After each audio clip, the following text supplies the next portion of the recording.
Alright guys, I'm bringing you to the King's College London website where they do the pollution updates, and I was checking it out because of the recent pollution episode. I thought I'd have a look and see what particulates might be around. I discovered a few things, but while I was sort of looking around, I was bearing in mind there's various theories out there about solar radiation and what have you. And in fact the Japanese, I think they take off 0.03 microsieverts per hour to allow for solar radiation. And what I want to bring you to here is basically a solar radiation chart, and they're sort of kind of reading it, okay? And you can see on the left, you can see in January, before Fukushima, should we say, that we had a kind of a nice sort of low graph, and in fact, actually, I'll tell you what, I'm going to go back to 2010, replot the graph.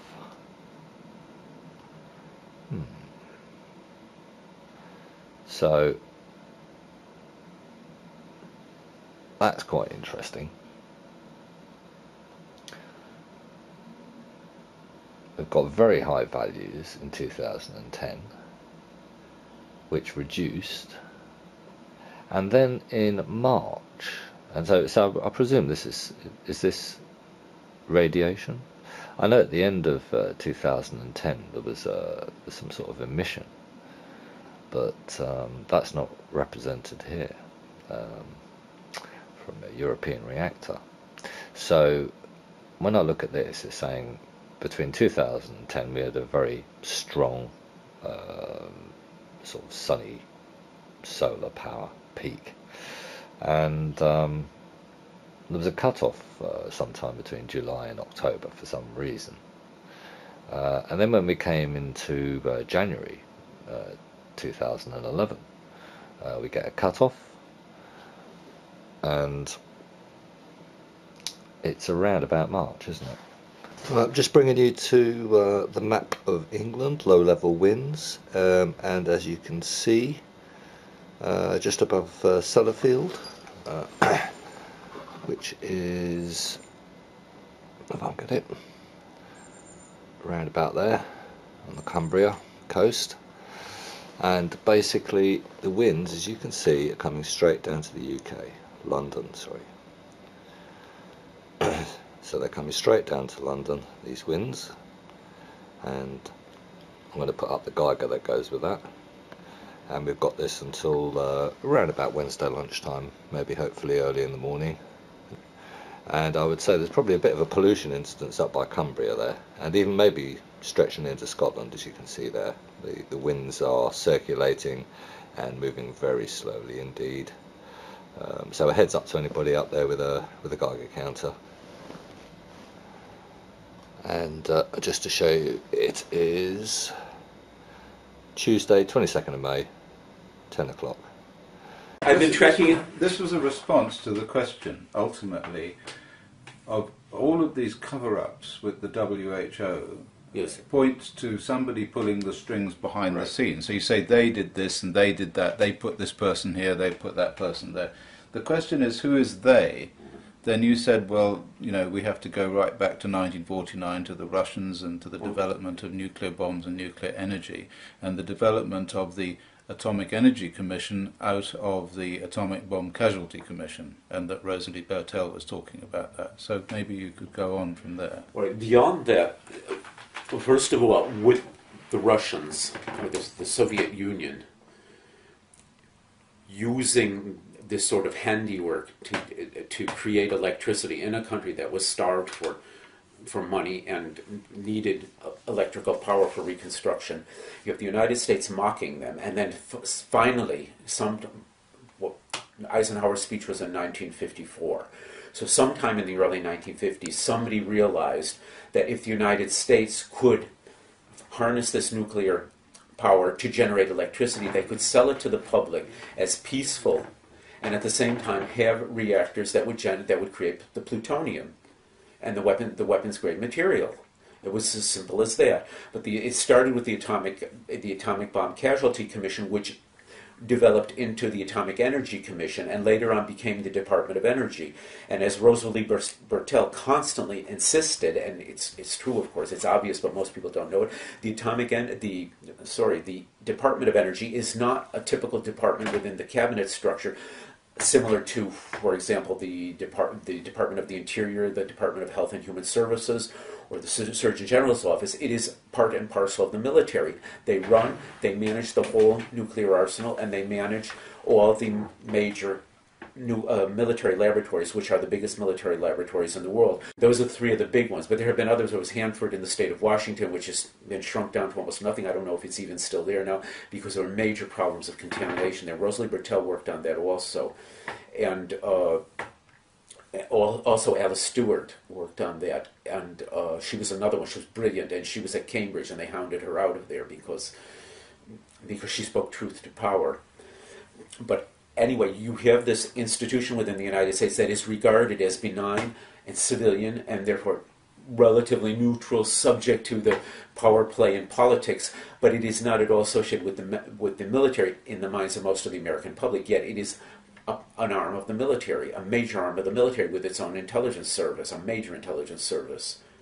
And they are the one managing all this. Now, at one point there was a conference at the UN dealing with explosive remnants of war, and there's an international convention that covers this, and this was a side event during the lunch break when they had brought in experts, including a lot of people from the International Red Cross, which has dealt with this in the humanitarian law. Who's supposed to be responsible for these and cleaning them up and whatever?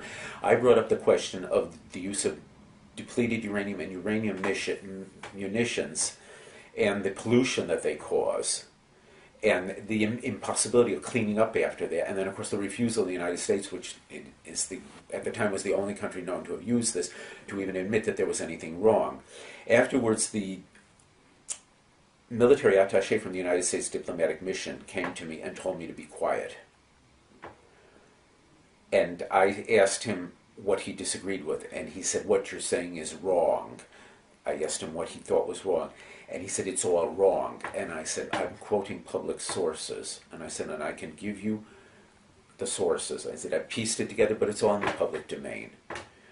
And he said, "It's all wrong, it's not true." And I said, "Well, I certainly hope so, because it's very disquieting."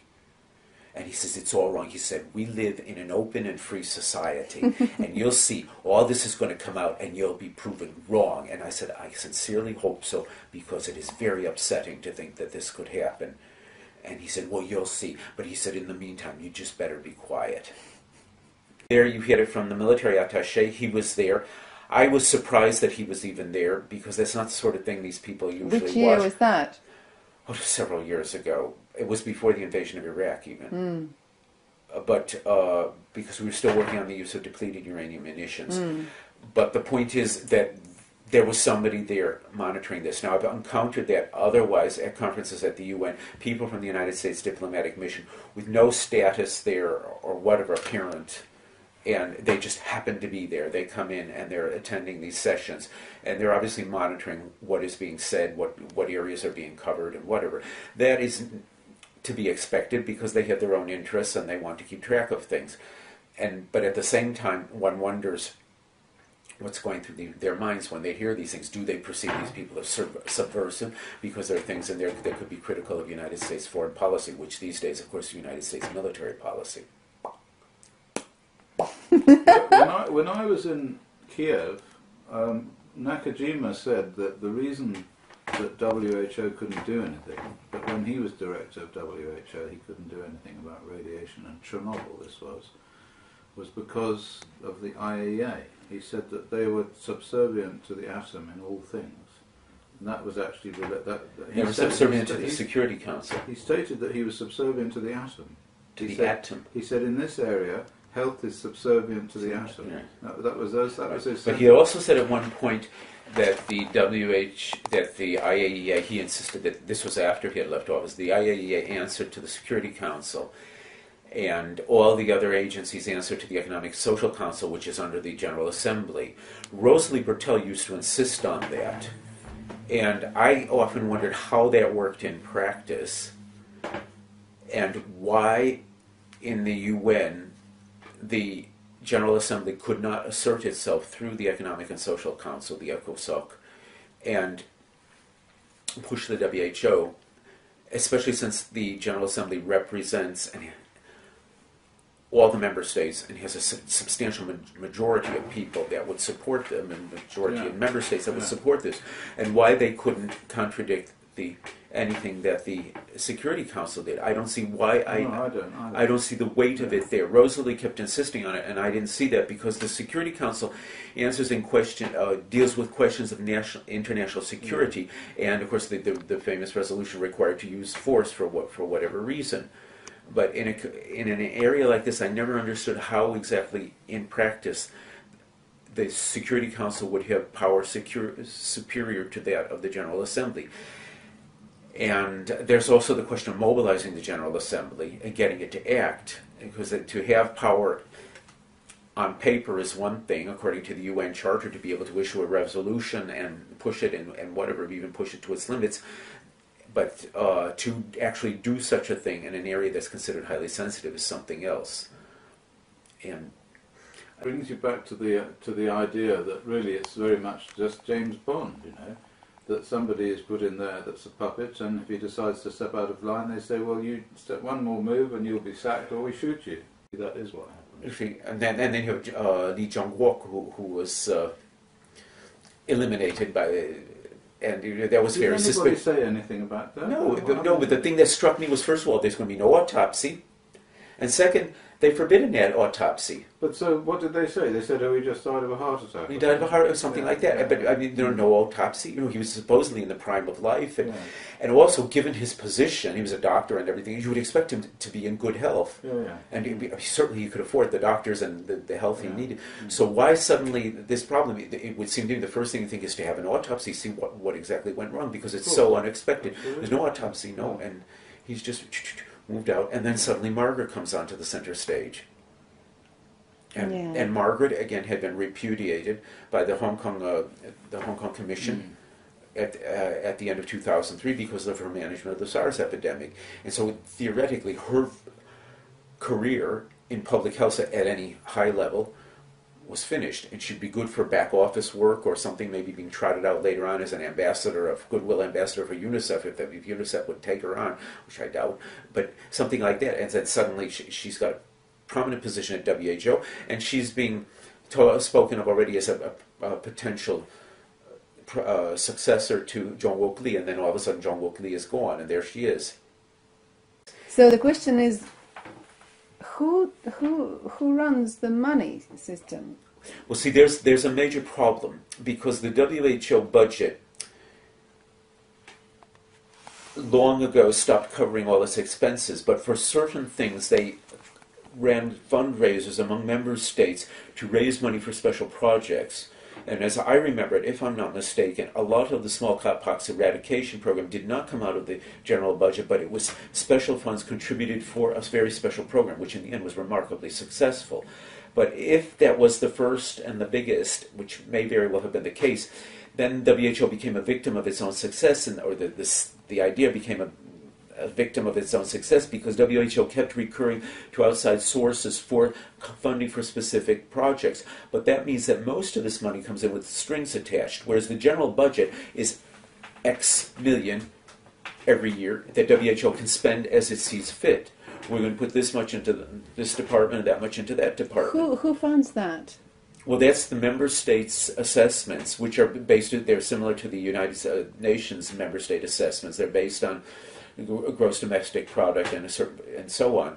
But the point is, when you have special funds coming in for the WHO for special projects, first of all, if you want to get a project funded, you've got to get member states that will be interested in it.